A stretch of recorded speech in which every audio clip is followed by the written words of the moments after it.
Pemirsa channel Nur Petunjuk Kecerdasan. Kita masuk dalam materi kali ini. Apa Kang? Ilmun kitab. Ilmun kitab. Monggo Kang Teddy. Oke, terima kasih. Sekarang kita masuk, saya akan mengetengahkan tentang ilmun kitab, imiyunal kitab, ilmun kitab sama. Jadi di sini yang perlu kita garis bawahi dan kita tekankan bahwa ilmiyunal kitab atau ilmun kitab itu ada dua yang perlu kamu sadari betul. Dari kata-kata ilmu itu sendiri dan Alkitab. Jadi ilmu itu apa? Alkitab itu apa? Itu. Ya, kira-kira apa itu? Ya, ilmu itu sesuatu pengetahuan. Kitab itu yang membawa pengetahuan itu sendiri. Jadi ilmu itu dari kata-kata alama, sesungguhnya itu. Nanti orang yang pinter ilmu kadang dikatakan ali. Itu sesungguhnya orang yang berilmu. Makanya kadang kan ada orang menamakan anak Ali. Itu sesungguhnya dari kata-kata ilmu itu. Jadi ilmu itu dari kata-kata alama. Jadi ilmun itu. Ilmun nanti jamaknya itu. Nah, ilmu itu sesungguhnya segala sesuatu yang berdasarkan tentang pengetahuan, knowledge. Kalau bahasa Inggrisnya knowledge ya pengetahuan itu adalah ilmu. Dan setiap ilmu itu nanti ada metodologi ilmiahnya pasti. Itu namanya ilmu. Lah Alkitab itu sesuatu yang sifatnya penulisan dari ilmu itu sendiri untuk menjelaskan kalau ilmu itu ditulis atau diterangkan sehingga ngerti, oh ternyata ilmu kalau ditulis seperti ini sehingga bisa kamu baca gitu loh. Karena ilmu pengetahuan kalau sekedar hanya di pikiranmu, di Lauhil Mahfud tidak ada tulisannya itu, maka tidak ada namanya nubuah dan risalah. Karena nubuah risalah itu sesungguhnya nubuah itu kepastian adanya ilmu dan berita tentang ilmu itu yang ada di dalam Lauhil Mahfud itu, sehingga nanti diturunkan kepada manusia yang telah ada di sini, maka akan terjadilah risalah. Sehingga harus ada yang membawa itu risalah itu, gitu loh.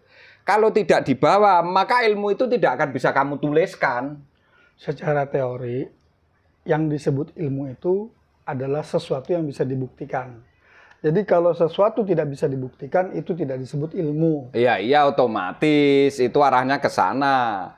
Makanya mengapa ilmu akan dibuktikan itu ya singgah sananya si Ratu Bilqis oleh Sulaiman ditaruh di rumahnya Sulaiman sehingga Ratu Bilqis datang ke situ terkejut-kejut gitu loh. Itu sesungguhnya nanti arahnya ke sana biar kamu tahu. Cuma sesungguhnya metodologisnya, sistematisnya akan saya paparkan di sini. Akan kami ketengahkan itu secara rasional dan itu bisa dibuktikan. Lah selama ini apa bayangan kita? Itu loh. Itu sesungguhnya indahnya Al-Quran di situ, dahsyatnya di situ, kesempurnaannya Al-Quran di situ. Karena mengapa? Ternyata ada sesuatu yang tidak tertulis, artinya enggak huruf suara, tapi kenyataannya ada yang huruf suara yang bisa kamu tulis, itu namanya mushaf itu. Padahal saat kenabian kerasulan Kanjeng Nabi Muhammad SAW itu 50 tahun baru ada kitab ini, baru ada mushaf 30 juz itu. Lah berarti Kanjeng Nabi kan tidak pernah membaca itu. Ayo coba ini. Kita ngomong itu aja lah. Coba, sadar enggak kita? Berarti kan Kanjeng Nabi sendiri kan tidak pernah membaca mushaf itu. Tapi mengapa beliau termasuk mushaf? Gimana kalau saya gitukan kamu? Makanya yang rasional kamu. Kalau enggak rasional ketemu orang yang benar-benar ngerti Quran, kelejingan kamu istilahnya. Malu kamu nanti ngomong. Karena Kanjeng Nabi sendiri enggak tahu mushaf ini. Bahkan tidak boleh ditulis sebetulnya. Cuma karena kebijaksanaan si Utsman ibnu Affan sebagai kekhalifahan, beliau lah kalau ini nanti tidak dituliskan terus gimana untuk umat-umat yang berikutnya. Itu 50 tahun setelah kenabian dan kerasulan si Nabi Muhammad sendiri. Berarti nyun sewu Nabi Muhammad kan tidak pernah membaca mushafnya ini. Ya pernah. Tapi beliau sudah ahli di bidang kejiwaannya itu, di bidang karakternya itu. Bayangkan itu. Lah terus kalau kamu ngawur nerangkan Al-Quran, lucu sama orang yang lebih ngerti. Berarti kalau gitu waktu itu metode turunnya dihafal ya. Setiap ada wahyu turun dihafal. Otomatis, Ada wahyu turun, otomatis. Dan itu tidak seperti di speaker atau seperti running tag atau gedebuk kitab, itu enggak ada. Pengen ngerti aku, ayo ke sini, sama-sama diteliti, diriset. Lebih rasional mana saya menerangkan seperti ini, mengetengahkan ini, pembahasan ini. Bersyukurnya kamu, beruntungnya kamu masih bisa melihat ini. Masih bisa memusyawarahkan ini. Sangat beruntung dirimu usia segini. Banyak orang yang tidak beruntung. Itu loh. Sadari itu dulu. Alhamdulillah beruntungnya saya tidak menjadi tersangka termasuk orang-orang yang lalai itu. Atau orang yang melampaui batas dirinya itu. Kan begitu harusnya. Jangan terus melihat sekedar kamu komentar yang enggak. Padahal selama ini kamu belum tentu kebenarannya belum kamu uji kok. Itu kebenaran atau pembenaran. Kamu ngerti kebenaran dan pembenaran kan setelah kemarin kita bahas tentang Ummiyunal Kitab, Utul Kitab, Nasibam Kitab, terus habis itu kita Ahlul Kitab, terus habis itu kita, kan juga ada 5 itu. Ummiyunal Kitab, Utul Kitab, Nasibam Kitab, terus habis itu Ahlul Kitab. Terus sekarang Ilmun Kitab, juga 5, berarti rukun Islammu sendiri. Bukan rukun imannya. Hal-hal seperti itu tolonglah, monggo kita sama-sama. Sholat nyatanya ya 5 waktu kok. Ini kan perlu disadari. Lah terus nyuwun sewu sampean seusia segini membahas Al-Qur'an sampai nyebut-nyebutkan yang rumus-rumus ini pernah enggak? Apakah ini saya meletek atau tak adik gatuk? Tidak. Salah kalau kamu punya pemahaman seperti itu. Oh nyatanya yang saya buka juga ayat kok, surat kok, QS kok. Itu makanya ya nyuwun sewu lho ngapunten, saya enggak marah. Cuma saya mengetengahkan ini mesti harus ini ya mentol-mentol ini. Itu. Karena nyuwun sewu, jangan dikira saya sebelum bahas ini, saya 2 jam 4 jam menteleng ini. Ngaitkan keterkaitannya gimana antar ayat ini. Ya buka. Ngapunten pemirsa, jangan terus dikira saya gini. Ini ya pening pemirsa, jangan dikira. Enggak pernah tidur saya ini. Jarang sekali tidur itu loh. Tapi ya apa ya artinya nanti takut saya pemirsa itu gimana menerjemahkan orang ini kok seperti ini. Tidak. Jangan sampai ke arah sana lah. Nyun sewu jangan. Karena begitu beruntungnya kita ngerti tentang ini itu loh. Mirsa channel Beruntung. Nur, petunjuk kecerdasan. Jadi ini yang namanya semangat. Semangat apa?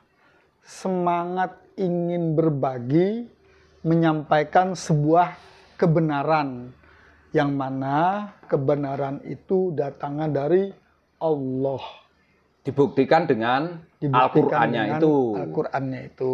Itu loh. Artinya keberadaan Allah itu dibuktikan dengan Al-Qur'annya itu dan risalah nubuat yang pernah lahir Ahmad jadi Muhammad. Iya. Ini buktinya. Ya, dan iyalah. kita ada ini sekarang. Gitu loh. Iya, itu benar. Kaitannya itu. Karena si Ahmad itu awalnya namanya Ahmad.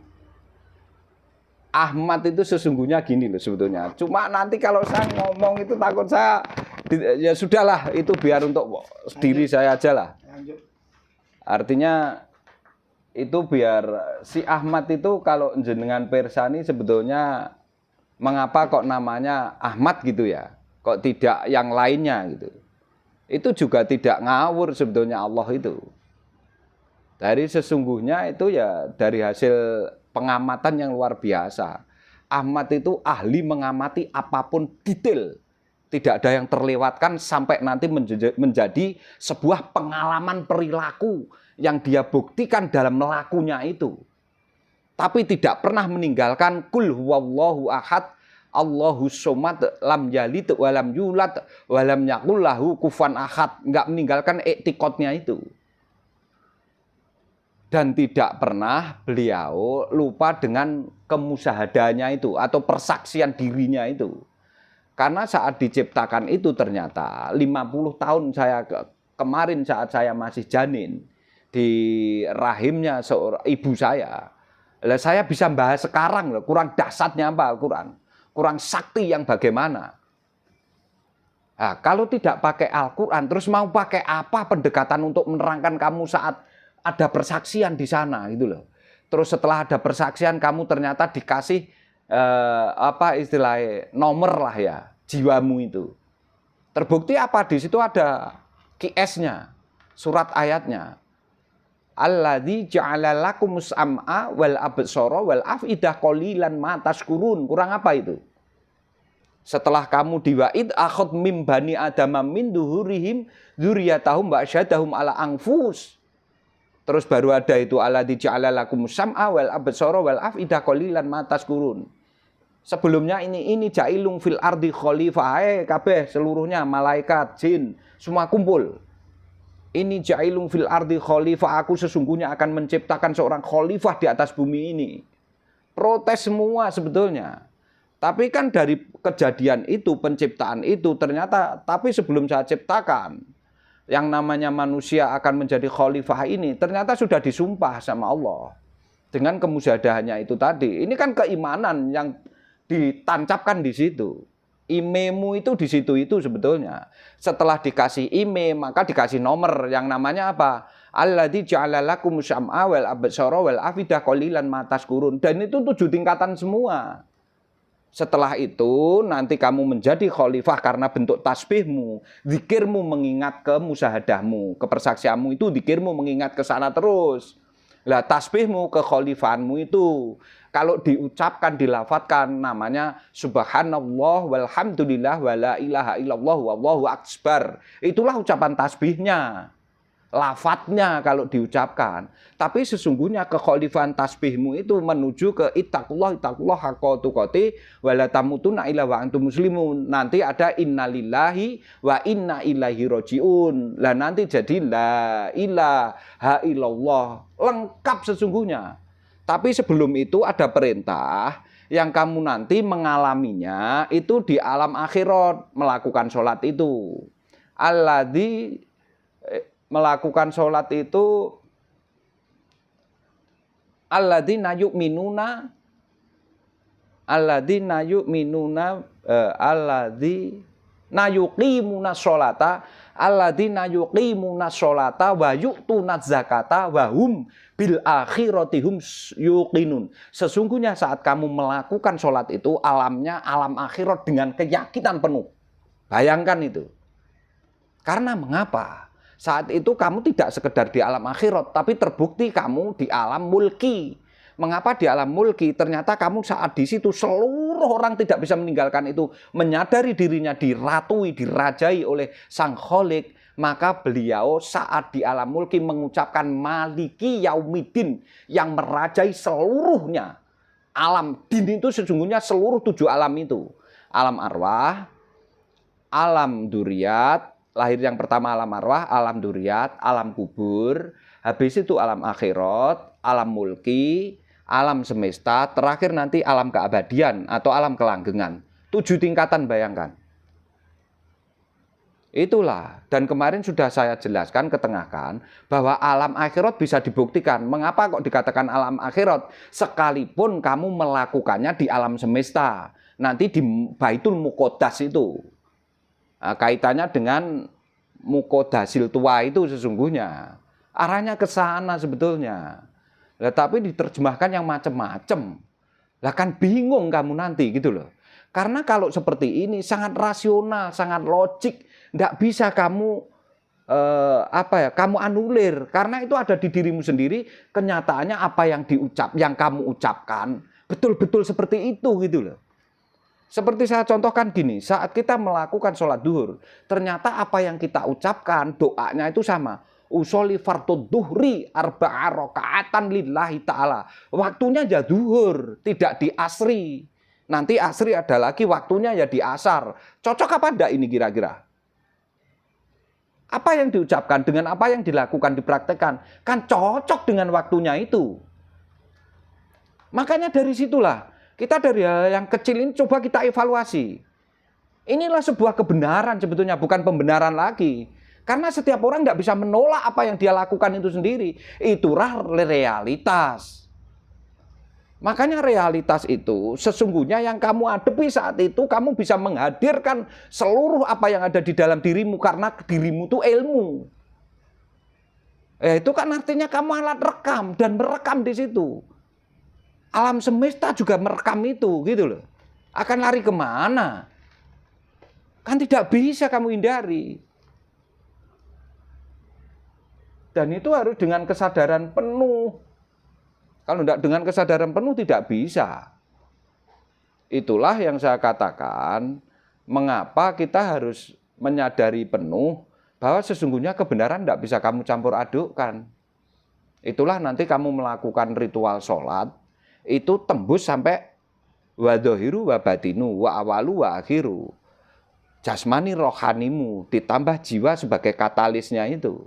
Sadari itu dulu, sehingga kamu nanti menemukan sesungguhnya setiap apa yang kamu lakukan, ya sesungguhnya seperti kamu saat izin mau ke belakang, melakukan hajatmu itu, kamu lapar mau makan, kamu haus minum. Itu sesungguhnya apa sih? Itulah sesungguhnya bukti Allah mempunyai perintah terhadap dirimu. Nanti kamu mau mati pun seperti itu.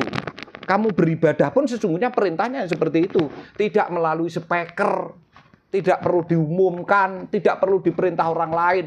Tapi kesadaran yang muncul dari metabolisme tubuhmu yang seimbang itu, yang betul-betul mengalami itu nanti menjadi umatan wasat.